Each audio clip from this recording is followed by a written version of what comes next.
You were listening to chartingwealth.com for Thursday, the 3rd of May, 2018. We see stocks down for the day. We also see gold and bonds, everything down. Not super hard down, but down for the day. As we jump into the S&P 500, what do we see going on there? Well, of course, as we look, we see a sideways slide on the weekly chart so far. Now remember, we go all the way back to the big bump down in the market. Back on the 9th of February, we had our weekly vertical crossover going down.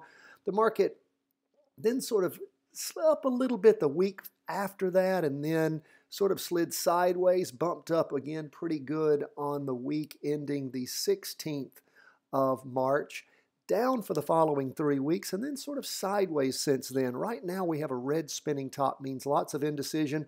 Derivative oscillator continuing to lose downward momentum. Price percent oscillator actually is headed down again. That had sort of been flat over the prior week, but so far over the course of this week, down. And again, derivative oscillator continuing to lose downward momentum. So what is interesting is as we delve in a little deeper, look at that 2-day chart. Even though it's still in a confirmed up move, we can see that it is rolling over, headed down. So keep your eye on that. And of course, that can set up for us when that crosses over going down, the possibility of jumping back into a confirmed down move in everything. Remember, all things being equal, the market tends to move in the direction of the largest chart, and that is our weekly chart, except for once a quarter, 4 times a year when we look at the quarterly chart for long-term investing, for practicing those kinds of trades. But what we see going on right now, again, derivative oscillator losing upward momentum. Price percent oscillator looks like it's headed toward the red signal line. Hasn't happened yet. We'll continue to keep our eye on it. What do we see on the 4-hour chart? It bounced off the red signal line back on the 30th of April and then rolled over, has headed down, and really over the last 3 2-day candles, it's really been, I'm sorry, not 2-day candles, over the last 3 4-hour candles, so about a day and a half, it's really been sliding sideways. So the derivative oscillator is gaining downward momentum. Price percent oscillator now is headed down. So again, continue to keep our eye on things, see if we do see the 2-day chart rotate over and head in the same direction as the 4-hour and the weekly. So we'll keep our eye on things. We'll keep you posted. And again, encourage you to make practice trades when you can do so. And don't forget, we have our trader journals where you can keep in one place all of your daily market worksheets, weekly market worksheets, and the trade worksheets. You want to know what those are and how they work? Go to chartingwealth.com. You can see the training we have there on using them. It supercharges your training, and we have those journals available for you. And they are printed, they are bound, spiral bound, and are great pieces of gear. We're selling those. You can see how to buy those along with pre-ordering our book, Charting Your Way to Wealth. All that's available at the website, and we have the links there under every daily post and also at our Charting Wealth YouTube channel. What do we see going on the Qs? Again, another sideways slide. However, so far we have pretty much either you could call it a green spinning top or a green doji. We do see that price movements up a little as far as the candlesticks go, their Heikin Ashi candlesticks, but as far as over the course of the day, down 0.59%. And we see on the weekly chart continued down movement on the price percent oscillator, derivative oscillator losing downward momentum. As we look at that 2-day chart, and again, remember, we're still in a confirmed down move on the weekly. The 2-day looks like it's trying to cross over going up, even though it's a red spinning top. Derivative oscillator still in the positive, price percent oscillator in the negative. We're still messing around with these purple lines and doing some crossover patterns on our 4-hour chart. We'll continue to keep you posted on what we see happening with that. For the time being, you can ignore the purple lines at the bottom of our charts. What we see going on the 4-hour chart is it crossed over going up on the afternoon on Tuesday, the 1st of May, and we see that went up in the morning on the 2nd and then sort of sideways and down in the afternoon. Again, these are Heikin Ashi candlesticks. What we're waiting for, of course, is to see if and when this 2-day chart gives us a trading pattern, which we don't have right now. Again, It has crossed over going up. It's a pretty weak crossover going up. I'm going to hold off moving our crossover line. Watch the 4-hour chart. If it crosses over going down like in the morning or close to that, you might have the ability to jump into a trade if you see that 2-day chart pull itself back over heading down. So just keep your eyes open.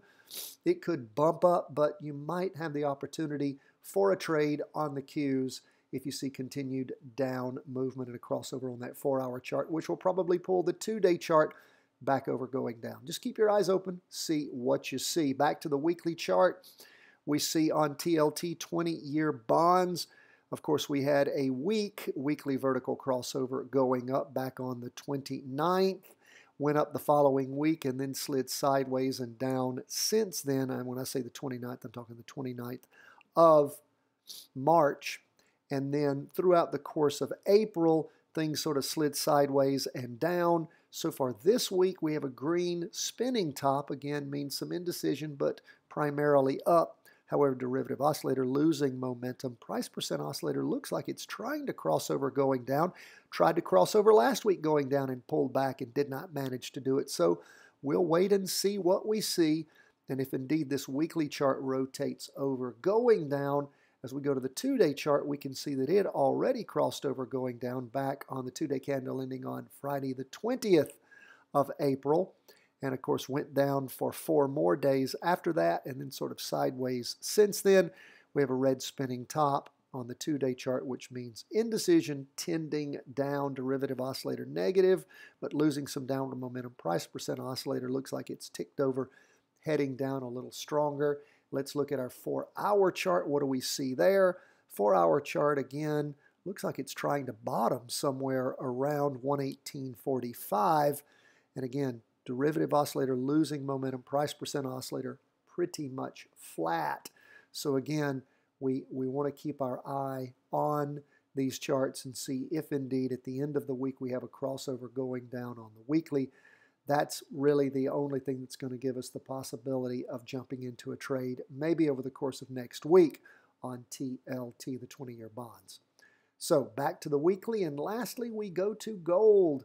Gold was down the least for the day. TLT bonds were down 0.11%, gold down 0.05%, so just 0.5% down.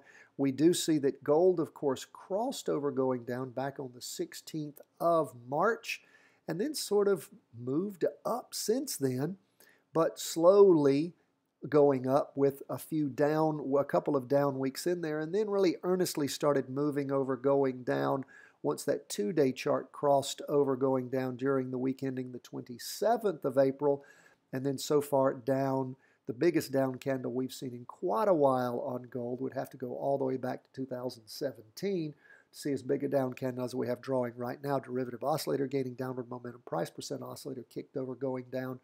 We look at the 2-day chart, what do we see? Well, of course, it crossed over going down back on the 24th.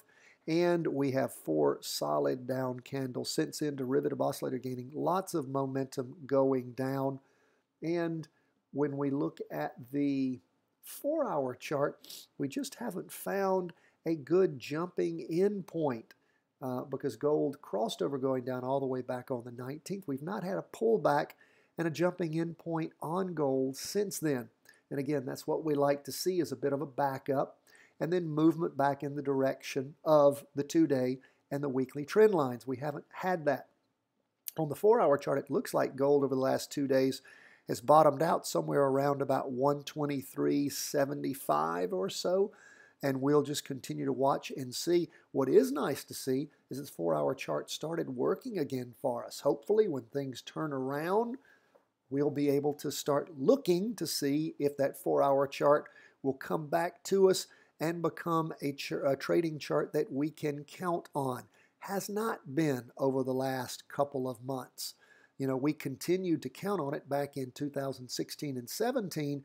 It worked wonderfully for us, but so far in 2018, been sketchy until as of late. So we'll see if it comes back to us. It'd be nice during the summertime trading zone to be able to count on gold because it's hard to count on much else. Folks, that's where we are as we end the day on Wednesday, the 2nd of May, and go into Thursday, the 3rd of May. We love to hear from you. Don't hesitate to write a CW at chartingwealth.com, and please go ahead and pre-order our book, Charting Your Way to Wealth. And don't forget, go ahead and get yourself some Trader Journals. We have a 15% discount if you buy 4 for the entire year. God bless, my friends. All the best from the whole team here at Charting Wealth World Headquarters.